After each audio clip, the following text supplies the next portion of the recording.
සාමාන්‍ය පළතුරු කියන එක අපේ ජීවිතය ආරක්ෂා කරනවා කියලා තමයි බොහෝ විට අපි කියන්නේ. ඒත් අද වෙනකොට ලංකාව තුළ තියෙන පළතුරු අපේ ජීවිත විනාශ කරන්න පුළුවන් තත්ත්වයටම අපි පත් කරගෙන තියෙනවා. ඇයි මේ අපි ඒ තත්ත්වයට පත් කරගෙන තියෙනවා කියලා මම කියන්නේ? අපි මේ පළතුරු ඉදවන්න පාවිච්චි කරන්නේ මොනවද? ඇත්තටම මේ ගැන අපි කතා කරන්න ඕනේ. ඉතින් බොහෝ විට අපි පළතුරු ඉදවන්න පාවිච්චි කරන දේවල් හරියට පාවිච්චි කරන්නේ නැති නිසා. ඇතැම් අවස්ථාවල නොදැනුවත්කම නිසා මේ වගේ දේවල් සිදු කරනවා වගේම බොහෝ විට මේ දේ සිදු කරන්නේ වාණිජ්‍ය වශයෙන් යම්කිසි වාසියක් ලබා ගන්න. ඉක්මනින් ඉදවලා එකවර ඉදවලා ඒවල පෙනුම වෙනස් කරලා යම් මුදලක් වැඩිපුර ලබා ගන්න පුළුවන් නම් අපේ ලංකාවේ ඉන්න බොහෝ දෙනෙක් බොහෝ දේවල් කරයි. ඒක ජීවිතයට බලපාන්නේ කොහොමද කියලා බොහෝ දෙනෙක් හිතන්නේ නැහැ. ඉතින් ඒ අය දන්නේ නැහැ ඒ අය පවා ආහාරයට ගන්න අවසානට මේ වගේ ආහාරයක් කියලා. ඉතින් අපි කතා කරමුකෝ දැන් මේ පළතුරු ඉදීම සම්බන්ධයෙන්. පළතුරු ඉදීමේදී භාවිතා කරන යම් යම් දේවල් ගැන මම අද කතා කරන්න බලාපොරොත්තු වෙනවා වගේම ඒවා නිසි භාවිතය හරියට කොහොමද කරන්නේ අනිසි භාවිතය කොහොමද තියෙන්නේ ඒ වගේ අනිසි භාවිතා කළා තියෙනවා නම් අපේ දේහයට මොන වගේ දේවල් සිද්ධ වෙන්න පුළුවන්ද ඒවා මගහරවා ගන්න අපිට මොනවද කරන්න පුළුවන් කියන මේ වගේ කාරණා පිළිබඳව මේ වැඩසටහනෙන් සම්පූර්ණයෙන්ම දැනුවත් කරන්න බලාපොරොත්තු වෙනවා. ඉතින් අපි මුලින්ම බලමු සාමාන්‍ය පළතුරක් ඉදෙන්නේ කොහොමද කියලා. සාමාන්‍ය පළතුරක් ඉදෙද්දී අවශ්‍ය වෙන හෝමෝන් එකක් තියෙනවා. ඒකට කියන්නේ එතිලීන් කියලා. ඉතින් මෙන්න මේ එතිලීන් කියන හෝමෝන් එක ශාකයේ තුලම නිෂ්පාදනය වෙනවා. ඒ නිෂ්පාදනය වෙලා තමයි මේ පළතුරක් ඉදෙන්න පටන් ගන්නෙ. ඉදෙද්දී අපි බාහිර වශයෙන් බොහෝ විට දකින්න වර්ණ විපර්යාසයක්. එතනදී බොහෝ විට සිද්ධ වෙන්නේ මේ ක්ලෝරෝෆිල් කියන වර්ණකයේ තිබිලා මේ ක්ලෝරෝෆිල් වර්ණකය කැරටිනොයිඩ් කියන වර්ණකයේ බවට පත් වෙනවා. ඒ කියන්නේ අර කොළ පාටට තිබිලා කහ පැහැයට බොහෝ විට හැදෙනවා. එහෙම නැත්නම් රතු පැහැයට හැරෙනවා. ඉතින් මෙන්න මේ වර්ණ විපර්යාසයේ විතරයි බොහෝ දෙනෙක් ටාගට් කරන්නේ. ඒ කියන්නේ මේ වර්ණ විපර්යාසයේ සිද්ධ වුණා නම් වෙළඳාම් කරන කෙනාට වෙළඳාම් කරගන්න ඒක විකුණ ගන්න පුළුවන්. ඒ වුණාට ඇත්තටම පළතුරක් ඉදෙද්දී ඊට වඩා විපර්යාසයන් ගණනාවක් සිද්ධ වෙනවා. දැන් මේවල පළතුරු වල විශේෂයෙන්ම සංකීර්ණ කාබෝහයිඩ්‍රේට් තියෙනවානේ.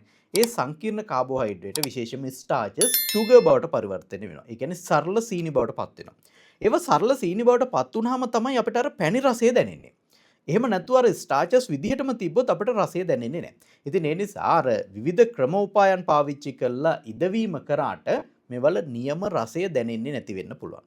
ඊළඟ තවත් කාරණයක් තමයි ඒ අභ්‍යන්තරයේ තියෙන සෛල. දැන් මේ පළතුරේ තියෙන සෛල තියෙනවානේ. මේ සෛල බිත්තිය සොෆ්ට් වෙනවා, මෘදු වෙනවා. ඒ නිසා තමයි අර බෙරි ගතියක් දැනෙන්නේ. අපිට පහසුවෙන් හපන්න ඒක ජීර්ණය කරන්න පුළුවන් හැකියාවක් ලැබෙන්නේ. ඉතින් අර බාහිර වශයෙන් යම්කිසි බලපෑමක් කරලා ඉදෙව්වට පස්සේ මේ සොෆ්ට් ගතිය නැති වෙන්න පුළුවන්.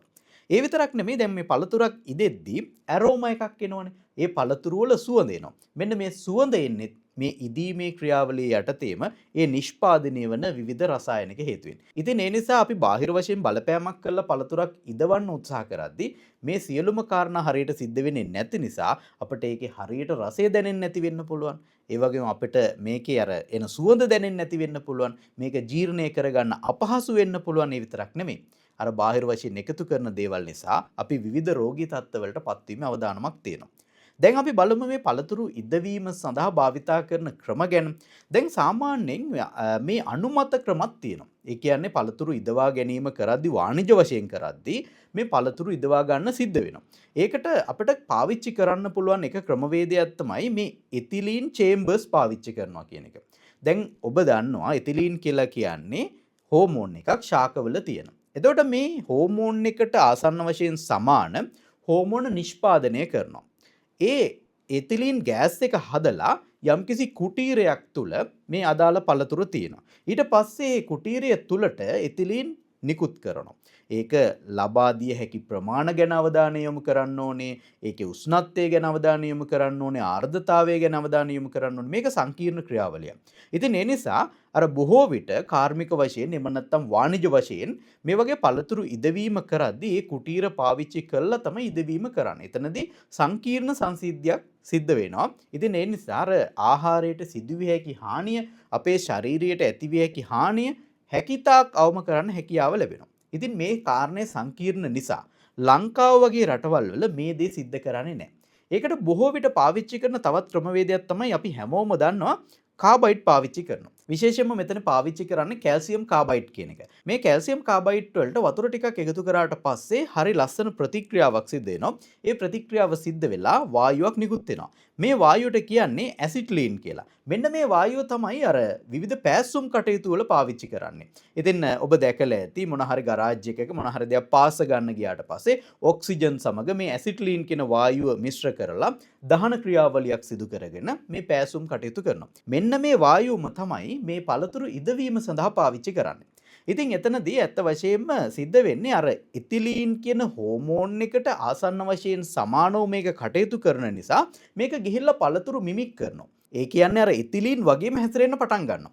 එහෙම වුණාම පළතුරු ඉදෙන්න පටන් ගන්නවා. ඔන්න ඔය කාරණය නිසා බොහෝ විට මේ කාබයිඩ් පාවිච්චි කරන්න අපේ අය පුරුදු වෙලා තිබුණා. ඉතින් මේ කාබයිඩ් පාවිච්චි කරද්දී බාහිර වශයෙන් තියෙන පොත්ත එක හා සමානව ඉදිලා වගේ පේන්න පටන් ගන්නවා. නමුත් ඇතැම් අවස්ථාවල අර අභ්‍යන්තරේ මෘදු ගතිය, ඇරෝමාස් වගේ දේවල් අපිට ලැබෙන්නේ නැහැ. ඉතින් මුල් කාලේ මේක පාවිච්චි කරේ කාබයිඩ් කෑල්ලක් ටිකක් ඈතකින් තියලා තියෙනවා. එහෙම තමයි මුලින් පටන් ගත්තේ. නැත්තම් ඒක ගෝණියකට දාලා ගැට ගහලා ඔන්න ඔය ගෝණිය තුලම කාබයිඩ් කෑල්ලකුත් තියෙනවා. ඊට පස්සේ මේක අඳුරගත්තට පස්සේ සමහරු මේ කාබයිඩ් කෑල්ලක් කෙසෙල් වගේ දේවල් ඉදවද්දී අර කෙසෙල් වල නාරටි ඇතුලේ ගහන්න පටන් ගත්තා. මෙන්න මේ වගේ දේවල් කරා. ඉතින් මේ විදිහට වැඩි වශයෙන් මේක පාවිච්චි කරන්න ගියාට පස්සේ මේ කෙසෙල් වගේ පළතුරු වල බාහිර වශයෙන් දුමාරය වගේ තැම්පත් වෙන්න පටන් ගත්තා. මේක ගැටලුවක්. සමහර අවස්ථාවල සමහර පුද්ගලයන් අඳුර ගන්නවා මේකට කාබයිඩ් ගහලා තියෙන්නේ කියලා. ඊට පස්සේ තවදුරටත් යනකොට මේකට ආවා එතපෝන් කියලා රසායනිකයක්. මෙන්න මේ එතපෝන් කියන රසායනිකයත් ඇත්ත වශයෙන්ම ශාකවල තියෙන එකක්ම තමයි. මේ එතපෝන් කියලා කියන්නේ 2 ක්ලෝරෝඑතිල් පොස්ෆෝනික් ඇසිඩ් කියන එක. මේක ශාකවල තියෙන හෝමෝන් එක අර හදන එකක්. ඒ කියන්නේ අපි ඉස්සෙල්ලා කතා කරේ අර ඉතිලීන් කියන රසායනිකය. මෙන්න මේ ඉතිලීන් කියන රසායනිකය හදන්න කලින් මේ රසායනිකයේ තියෙන එතපෝන් විදිහට ශාක තුල. ඉතින් ඒ රසායනික ප්‍රතික්‍රියාවකින් පස්සේ තමයි මේක එතිලීන් බවට පරිවර්තනය වෙන්නේ. එතකොට මේ එතපෝන් කියන එක වෙළඳ පොළට ඇවිල්ලා තියෙනවා. මේක ග්‍රෝත් හෝමෝන් එකක් විදිහට පාවිච්චි කරන්න තමයි කෘෂිකාර්මික වශයෙන් මේක නිෂ්පාදනය කරලා තියෙන්නේ. ඒ කියන්නේ ශාක වර්ධනයට පාවිච්චි කරන්න පුළුවන් හෝමෝන් එකක් විදිහට. ඒ වගේම මේ එතපෝන් කියන එක මේ පළතුරු ඉදවීමටත් පාවිච්චි කරන්න අනුමැතිය තියෙනවා. හැබැයි සුවිශේෂී ක්‍රමවේදයකට. ඒක කොහොමද කරන්නේ කියනවා නම් ඇත වශයෙන්ම එතනදී කරන්න ඕනේ මේ පළවැල නෙලා ගන්න කලින් ඒ හාවස්ට් කරන්න කලින් ශාකයේ තිබියදීම තමයි මේක යොදන්න ඕනේ. දැන් කෙසෙල් වගේ දෙයකට නම් මේ කෙසෙල් කණක් කපන්න දවස් 3ක් හෝ 7කට කලින් එතපෝන් පාවිච්චි කරන්න පුළුවන්. ඒක ඇත්ත වශයෙන්ම ස්ප්‍රේ එකක් විදිහට පාවිච්චි කිරීමේ හැකියාවක් තියෙනවා. හැබැයි ශාකයේ තියද්දි. නමුත් අද වෙනකොට කරන්නේ මොකක්ද? අරගෙන ඇවිල්ලා මේ කෙසෙල් කන කපලා අරන් ඇවිල්ලා පස්සේ එතපෝන් ස්ප්‍රේ කරනවා. එහෙම නැත්නම් එතපෝන් වතුර එකක ගිල්ලා ගන්නවා. එහෙම වුණාම එකවරම මේක ඉදීමකට ලක් වෙනවා. මේ එතපෝන් වල තියෙන ඒ රසායනික විශේෂයෙන්ම අර ශාකවල තියෙන රසායනිකයම නෙමෙයි අපි මේ වෙනකොට පාවිච්චි කරන්නේ. ඒකට අනුරූපීව කෘතිමෝ නිෂ්පාදනය කරපු රසායනිකය. ඉතින් මෙන්න මේ රසායනික අපේ ශරීරගත වුණාට පස්සේ විවිධ ගැටලු ඇතිවීමේ හැකියාවක් තියෙනවා. ඔබ දන්නවා මේ වෙනකොට වර්තමානයේ හඳුනාගත නොහැකි රෝග පවා අපේ සමාජය තුල තියෙනවා. ඉතින් ඒ නිසා අපි දැනගන්න ඕනේ අපි ගන්න ආහාර වලින් අපිට මොනවද වෙන්නේ කියලා. ඉතින් මේ වලින් ආරක්ෂා වෙන්නත් අපි දැනගන්න ඕනේ. ඒ වගේම මේවා කරන අය දැනගන්න ඕනේ මොකක්ද මේ වලින් වෙන්නේ කොහොමද නිවැරදිව පාවිච්චි කරන්න කියලා. දැන් ඔබ මේ පළතුරු ඉදවන කෙනෙක් නම් ඔබ දැනගන්න ඕනේ එතපෝන් පාවිච්චි කළ යුතු ආකාරය මොකක්ද.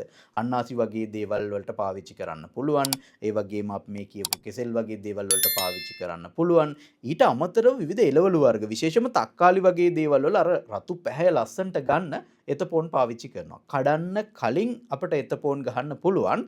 ඒක ගැටලුවක් ඇති කරන්නේ නැහැ. ගැටලුව ඇතිවීමේ සම්භාවිතය ගොඩක් අඩුයි. නමුත් පළවැල නෙලාගත්තට පස්සේ අස්වැනු නෙලාගත්තට පස්සේ මේක ඉසීම කියන එක කිසිසේත්ම සිදු නොකළ යුතු කාරණයක් වෙනවා. ඒක නීති විරෝධී කාරණයක්. නමුත් අපිට වෙළඳ පොළට ගියාට පස්සේ මේවා තෝරා බේරා ගැනීමේ හැකියාව ගොඩක් අඩුයි.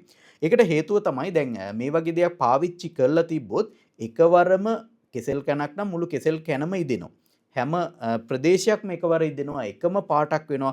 මෙන්න මේ කාරණය නිසා අපිට යම් තාක් දුරට මේක හඳුනා ගැනීමේ හැකියාවක් තිබ්බා. නමුත් අද වෙනකොට මේ වෙලඳන් විසින් මේක උපාය මාර්ගිකව පාවිච්චි කරනවා. දැන් කෙසෙල් කැනක නම් ඉහළ කොටසට විතරක් ස්ප්‍රේ කළා පස්සේ ටික ටික පහළට ස්ප්‍රේ කරන්න පුළුවන්. ඒ විදිහට සකස් කරගන්න පුළුවන්. ඒ වගේම පළතුරු වගේ දේවල් වලට එක පැත්තකට විතරක් ස්ප්‍රේ කරන්න පුළුවන්. එහෙම කරලා මේක අඳුරගන්න බැරි තත්ත්වයට පත් කරලා තියෙනවා. එහෙමනම් අපිට බේරෙන්න තියෙන හොඳම ක්‍රමය තමයි ඒ විදිහට කඩේ ඉදිලා තියෙන පළතුරු ගේන්නේ නැතුව ඉදෙන්න කලින් තියෙන ඒවා ගන්න හැකියාවක් තියෙනවා නම් ඒවා ගෙදර ගෙනල්ලා තියාගෙන දවස් කීපයක් තියාගෙන ඉඳවලා ගැනීමේ හැකියාවක් තියෙනවා. එහෙම නැත්නම් අපි පොත්ත ඉවත් කරන්න පුළුවන් ආහාරයක් ගන්නවා නම් පොත්ත ඉවත් කරලා ගත්තොත් එහෙම අර පොත්ත මත තැම්පත් වෙලා තියෙන රසායනික ඉවත් කර ගැනීමේ හැකියාවක් තියෙනවා. ඒ වගේම හොඳින් සේදීම කරන්න ඕනේ. සේදීම කරද්දී ගලා යන ජලයෙන් සේදීම තුළින් අපිට මේවා ඉවත් කර ගැනීමේ හැකියාවක් තියෙනවා. ඒ විදිහට අපේ ජීවිත ආරක්ෂා කරගන්න අපි කටයුතු කරන්න ඕනේ. මොකද වර්තමානයේ ඔබ දන්නවා පිළිකා ඇතිවීම, ඒ වගේම වකුගඩු ආශ්‍රිත රෝගී තත්ත්ව ඇතිවීම, අක්මාව ආශ්‍රිත රෝගී තත්ත්ව ඇතිවීම වගේ දේවල් ඉතා බහුල වශයෙන් තියෙනවා. මේ වගේ දේවල් වලට ප්‍රධාන වශයෙන්ම මේ තත්ත්ව බලපානවා. විශේෂයෙන්ම ස්නායු ආබාධ ඇති කරන්නට මේ වගේ රසායනික ප්‍රධාන බලපෑමක් ඇති කරනවා කියලා විද්‍යාත්මකව තහවුරු වෙලා තියෙනවා. ඉතින් ඒ නිසා ඔබ අනිවාර්යයෙන්ම සැලකිලිමත් වෙන්න ඕනේ. ඉතින් මම ඉල්ලීමක් කරන්න කැමතියි ලංකාවේ වෙළඳාම් කරන පුද්ගලයන්ගෙන් මේ වගේ දේවල් කරන්න එපා. මේවට යම් යම් නීති තියෙනවා. නමුත් නීතියට යටින් රිංගලා මේ දේවල් බොහෝ දෙනෙක් කරනවා. ඉතින් කුඩා ලාභයක් වෙනුවෙන් මේ වගේ දෙයක් කළා අපේම ජනතාව රෝගී ජනතාව බවට පත් කරන්න යන්න එපා. ඔබේම දරුවන් වෙනත් ප්‍රදේශයක ඉන්නවා නම් ඒ දරුවා මේ පළතුර මිලදී ගැනීමේ හැකියාවක් තියෙනවා කියලා හිතන්න. එහෙම හිතුවොත් එහෙම අපේ ලංකාව තුළ මෙවැනි කටයුතු සිදු කිරීම අඩු කරගන්න පුළුවන් වෙයි. අපිට හැමෝම හදන්න බැරි වෙයි. නමුත් එක්කෙනෙක් හැදෙමු. ඔබ ගොවි මහතෙක් නම් ඔබ වෙළඳ මහතෙක් නම් ඔබ හිතන්න ඔබේ වෙළඳ සැලේ මොනවද අලෙවි කරන්නේ.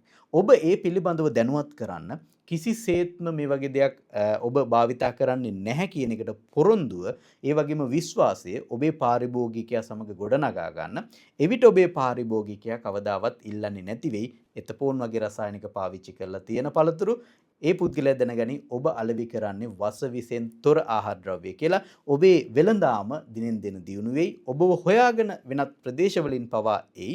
ඒ தත්ත්වයට අපිපත් කරන්න ඕනේ. ඒ தත්ත්වයට පත්වීමේ ආරම්භයක් විදිහට තමයි මේ වැඩසටහනින් මම දැනුවත් කිරීම කරන්නේ. මේක හැකිතාක් ෂෙයා කරගන්න. ෂෙයා කරගෙන හැමෝම දැනුවත් වෙලා ආරක්ෂා යොමු කරන්න.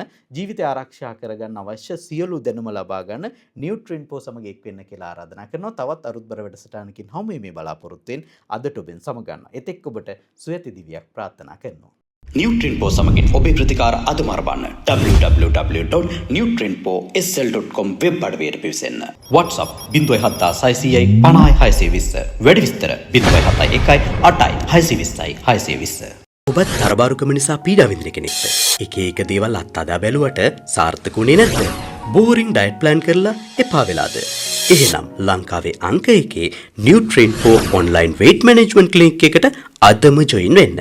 දිවයිනේ ජනප්‍රියතම දක්ෂ පළපුරුදු වෛද්‍ය සභාවේ ලියාපදිංචි පෝෂණවේදී හිරොසන් ජයරංග මහතා තමයි මේ සායනය මෙහෙවන්නේ. ජනප්‍රිය රෝහල් වලට පමණක් සීමාව තිබූ නියුට්‍රින්පෝ සායනයට දැන් ඔබ ලෝකයේ කොහේ සිටියත් ඔබට සම්බන්ධ වෙන්න පුළුවන්.